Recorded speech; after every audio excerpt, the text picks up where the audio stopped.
मैं राजस्थान से ताल्लुक़ रखती हूँ, पर हमारे पूर्वज दिल्ली में आज़ादी से पहले से ही रहते थे और ज़्यादातर हमारी जान पहचान वाले चांदनी चौक में ही कारोबार करते थे। नमस्कार।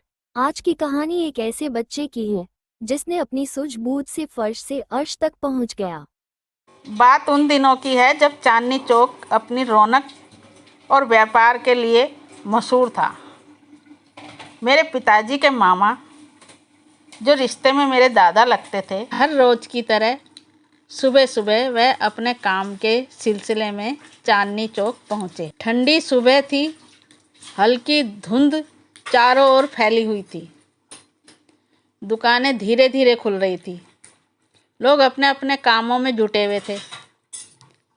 जैसे ही ये अपनी रोज की दुकान के पास पहुँचे, उन्होंने देखा कि एक किशोर लड़का 13 या 14 साल का सड़क के किनारे घुटनों में सिर गड़ाए बैठा था।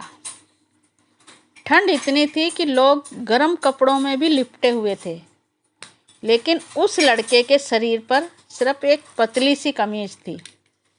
उसके पैर सूजे हुए थे और चेहरा भूख और थकान से मुरझाया हुआ था। मेरे दादा बोले, अरे इतनी ठंड में तू अकेले यहाँ पर क्या कर रहा है? लड़का सहम गया। उसकी आंखों में डर, लाचारी और बेबसी का मिला जुला भाव था। धीरे से बोला, काका, मैं गांव से आया हूँ, पर जिसे मैं ढूंढने आया था उसका पता मेरे से खो गया। अब मेरे पास वापस जाने के पैसे भी नहीं हैं। मुझे समझ नहीं आता मैं उसे कहाँ ढूंढूं और कैसे ढूंढूं। ना मेरे पास वापस जाने के पैसे हैं, ना कुछ खाने के। क्या करूं? मेरे दादा को उस मासूम की हालत देखकर दया आ गई। उन्होंने अपनी जेब से कुछ सिक्के निकाले।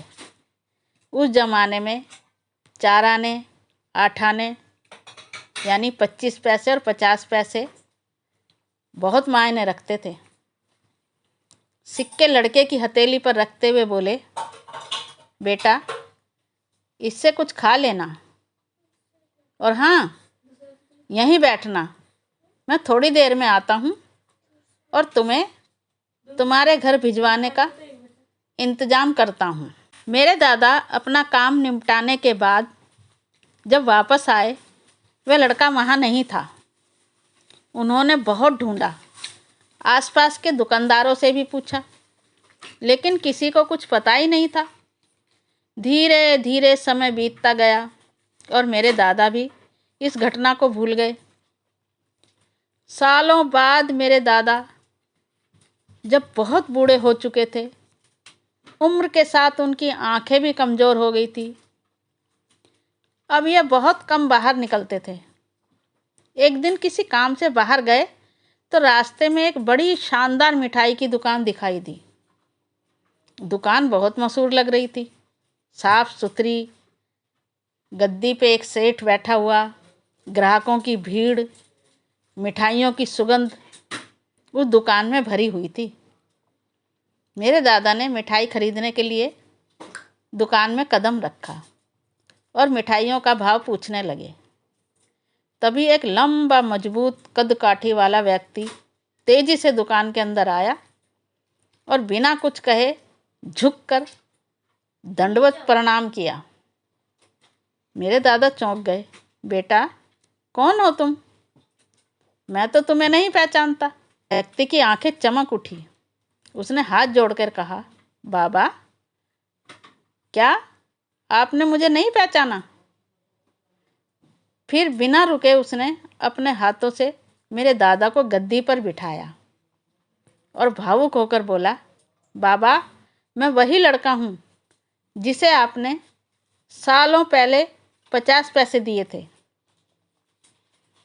अब मेरे दादा को ध्यान आया और उसकी ओर देखने लगे और वह अतीत की यादों में खो गए। व्यक्ति ने अपनी कहानी आगे बढ़ाई और बोले, बाबा, उस दिन अगर मैं उन पैसों से रोटी खा लेता तो शायद आज भी किसी गली में भूखा भटक रहा होता। लेकिन मैंने उन 50 पैसों में से एक टोकरी खरीदी और चांदनी चौक में लोगों का सामान ढोने का काम करने लगा। धीरे धीरे मेहनत करता गया और पैसे जोड़ता गया। फिर मैंने पटरी पर दुकान लगाई और फिर छोटी सी दुकान खोल ली। आज यह पूरी मिठाई की दुकान उन्हीं 50 पैसों से शुरू हुई है। मेरे दादा की आंखों में चमक आ गई। उनके होठों पर हल्की मुस्कान थी। उन्हें यकीन नहीं हो रहा था कि उनकी दी हुई छोटी सी पूंजी से किसी की पूरी जिंदगी बदल गई। वह व्यक्ति फिर बोला, बाबा, मैं जो कुछ भी हूँ आपके उस दया और 50 पैसे से हूँ। आज से ये दुकान आपकी है। जब चाहे बिना कुछ सोचे समझे ले जा सकते हैं। मेरे दादा की आंखें नम हो गई। उन्होंने उस व्यक्ति को गले लगाया और बोला, बेटा, असली मिठास तेरे प्यार में है और यह दुकान मेरे 50 पैसे से नहीं, तेरी मेहनत से है। अगर तू उस दिन उन पैसों से रोटी खा लेता तो आज ये दुकान नहीं होती।